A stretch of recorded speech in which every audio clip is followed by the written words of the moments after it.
Well, am I supposed to start us off? You want me to ask the first question? Okay. This might be the same question I'm going to ask.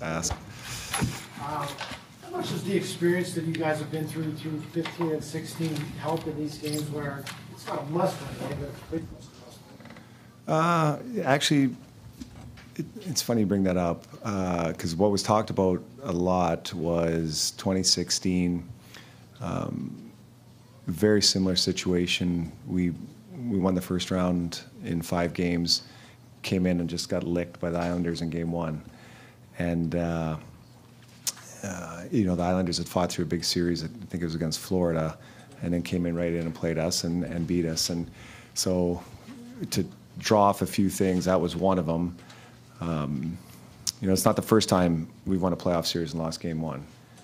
It happened in Detroit. I mean, our cup year, I think it's happened. Well, I held the Rangers too, yeah. So it's happened. It's not.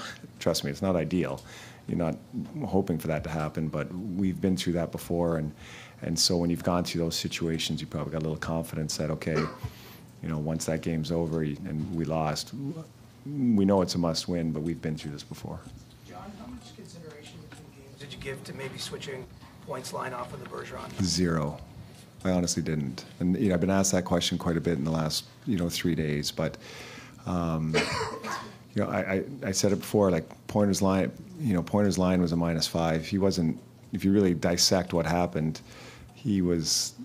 We didn't have him really on for causing a scoring chance against that entire game, and it's. We've watched him watch that line check the best lines in the league all year. And there was no reason to sit here and say they had one game to panic and say they can't do it. We know they can do it. We have faith in them, and I thought they were outstanding tonight. And he clearly was not -5 tonight. Why was he so effective at raising his game to that challenge after all the chatter following game 1? I think you've watched him play enough this year, and kid's a hockey player, and he competes hard, and he. Trust me, if there was any talk of pulling them off that line, I mean, I think those 3 guys would have marched right into my room and said, "What are you doing?"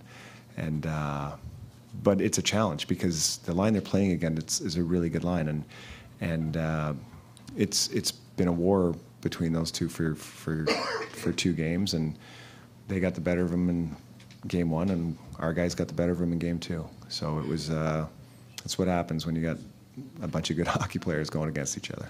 That 5-on-3 penalty kill was so big, Coop, but specifically Ryan Callahan on that. I mean, how critical was he? Well, okay, so your points line did a great job tonight, and as all our lines did. But if you're really going to break the game down, they get a 1:45, 5-on-3, and you need your goalie to be your best penalty killer, but. There Ryan Callahan who's right with them, and just his sacrifice, and that's a tough job to have to be that guy that's got to go out there and do that. And there was turning points in the game, and that was early to be a turning point, but who knows how that goes if they score on that. And just an outstanding effort by him. And once that penalty kill, we got through that. You could tell we were a confident group, and that was led by Ryan. What does it do for the confidence of this team, the fact that it wasn't the Cooch line and Stamkos that led this team to a critical win in game 2? Well, you have to look and sit here and think that 8 teams that are left, it's not one line that does it all. It's even for the Bruins. I mean, they'll be the first to tell you it's not Bergeron's line every night that gets it done for them. They had 113 or 112 points, or whatever it was, because they've got other lines that can do it, and you need all your lines. And some nights, some of your big boys aren't going to be on the point sheet, and you need other guys to pick them up, because a lot of nights they're on the score sheet picking everybody else up. That's just the way it goes, and probably gets dissected a little bit more because everybody's watching in the playoffs.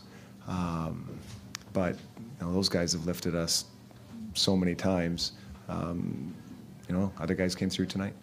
You kind of publicly challenged the point line to be better and to be harder on those guys. Mm-hmm. How much did you challenge them behind closed doors to be better? Challenge a challenge. was it, and they rose to the occasion. At Johnson goal, how key was that play by Palat, though, in the back check? I mean, and get that whole thing. Well, we're singling out point here, but you can't. Let's talk about Johnson first of all. Got beaten the Marchand goal, the fourth goal, which is a critical goal, and he took it personally, and I thought really elevated his game. And then can't say enough about Palat and kind of that unsung hero, and he knows he had a big opportunity at the end of the second period in game one in that situation to score and didn't, and I know he wanted retribution and he got it and scoring that third goal, and obviously that was a big one for us because we needed it, but he does so many of those things that oftentimes don't turn out in the score sheet, and when he does get the goal, you're just fired up for him. But another just 200-foot player, and he makes it hard on other guys, and he was really good tonight. Is there a premium now on the second, third, and fourth lines, since both first lines are being concentrated on, checked out, like tonight? Is the second and third and your fourth lines, as you roll them, become premium now going forward? Well, you need your line. Like, ice time's not divided equally. All right, so there are lines that are going to play more than others, but guys know their roles, and especially now going on the road. Who knows what Butch is going to do with his lines, but everybody's. We're not going to be able to dictate who's going out there, but you have to. You can't change the way you play. Respect your opponent and who you're going against, but be better. Like, you got to be better than them.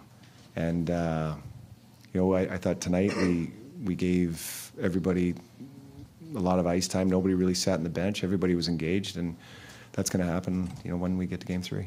Given the Rays' pressure to win this game, Yanni scoring the first goal, how important was it kind of set the tone where you had Boston chasing you guys all night on the scoreboard? I'm sorry, what was the Yanni scoring first at the end. Well, it was, for us, the big thing we talked about is let's get the lead and make them chase us instead of us having to chase them. And so I thought that was huge, us getting the lead. We gave it right back, unfortunately, but we did get that second one. And so you got to make them hopefully play a little different, make them chase you, make them press.